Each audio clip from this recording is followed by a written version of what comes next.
इस वक्त भी मुझे अच्छी तरह याद है। मैं अपनी बताऊंगा, मैं तो कराची का रहने वाले ने। आज से कौन सा साल था ये, 82 या 83, आप लोग अभी शायद पैदा भी नहीं होते कुछ लोग।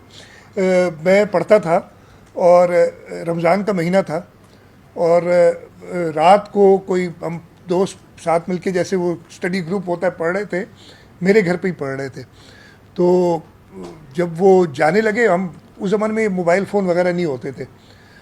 मेरा एक दोस्त था, वो निकला शहरी से कोई 1-1.5 घंटा पहले, और उसने घर पहुंच के मुझे फ़ोन किया, कहते यार कोई मसला है, इसलिए कि इतना ट्रैफिक है रोडों पे इस वक्त और लोग। मैंने कहा अच्छा पता नहीं क्या मसला है।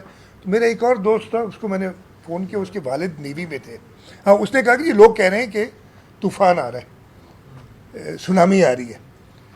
तो एक और दोस्त था मेरा नेवी में, उसको मैंने फ़ोन किया, शहरी का वक्त था, सब उठे हुए थे।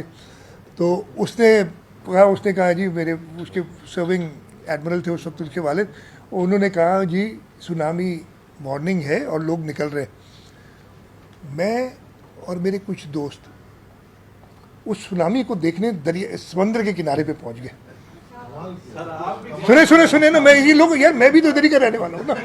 अच्छा, और मजे की बात बताऊँ, हम सब ने क्या किया, ये मैं आपको बताता हूँ, ये आज तक हमारी रही हुई ना।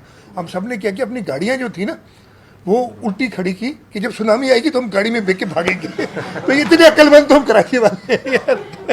तो ये मैं आपको बता रहा हूँ, इस वक्त भी जब बारिश होती लोग बाहर निकल आते देखने के लिए कि पानी कितना जमा हुआ है, और आप लोग भी ये काम करते हैं।